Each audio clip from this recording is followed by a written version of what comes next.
প্রিয়জনের সাথে আলিঙ্গনই হতে পারে নানা রোগের ওষুধ। দিনে একবার স্বামী কিংবা স্ত্রীকে জড়িয়ে ধরলেই কমতে পারে শরীরের কিছু জটিল সমস্যা। শুনে অবাক লাগলেও বিশেষজ্ঞরা এমনটাই দাবি করেছেন। জেনে নিন বিশেষজ্ঞদের পরামর্শ। আলিঙ্গনেই নাকি লুকিয়ে আছে ওষুধ। বিশেষজ্ঞরা জানাচ্ছেন, মানসিক চাপ মুক্তি থেকে শুরু করে হৃদযন্ত্র ভালো রাখতে প্রিয়জনকে সারাদিনে একবার অন্তত জড়িয়ে ধরুন। আপনি শুনে অবাক হলেও এর পেছনের কারণও জানিয়ে দিয়েছেন বিশেষজ্ঞরা। আজকাল সারাদিনের ব্যস্ততার মাঝে কজনই বা ঠিকঠাক নিজের কাছের মানুষকে সময় দিয়ে উঠতে পারেন, আর তার ফলে মানসিক অবসাদ আরো চেপে ধরে। কাজে মন বসতে চায় না, উদাসীনতা যেন বেশি করে গ্রাস করে।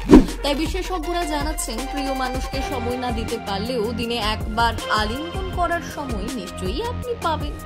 আর ওই আলিঙ্গনটুকুই আপনার শরীরের জন্য যথেষ্ট ক্রিয়া করবে। আলিঙ্গন মানসিক স্বাস্থ্যের উন্নতি ঘটাতে সক্ষম।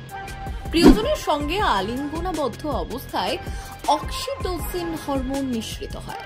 এই হরমোন মস্তিষ্ককে শান্ত রাখে। আলিঙ্গন শরীরের রোগ প্রতিরোধ ক্ষমতা বৃদ্ধি করে। অনেক সময় অজানা কারণেই উদ্বেগ বাড়ে। ভয় কমাতেও সাহায্য করে এই অভ্যাস। হৃদযন্ত্র ভালো রাখতেও আলিঙ্গন উপকারী। গবেষণায় দেখা গিয়েছে, আলিঙ্গন করলে রক্তচাপ নিয়ন্ত্রণে থাকে, হৃদস্পন্দনের হারও নিয়ন্ত্রণে থাকে। সমীক্ষা বলছে, 10 সেকেন্ড বা তার বেশি সময় ধরে আলিঙ্গন করলে মনের উপর ইতিবাচক প্রভাব পড়ে। বিষণ্ণতা কাটিয়ে উঠতে সাহায্য করে এই অভ্যাস। অনেক সময়ই অকারণে মন খারাপ লাগে, তখন প্রয়োজনে একটি আলিঙ্গন আপনার মন ভালো করে দিতে পারে। মানসিক চাপ কমাতেও সাহায্য করে। তাই সারাদিনে কাজের চাপে প্রিয় মানুষকে সময় না দিয়ে উঠতে পারলেও সারাদিনে একবার সময় করে আলিঙ্গনটুকু করুন। তাতেই দেখবেন শরীর মন দুই থাকবে সতেজ। ব্যুরো রিপোর্ট, ভুবনগ্রাম সংবাদ।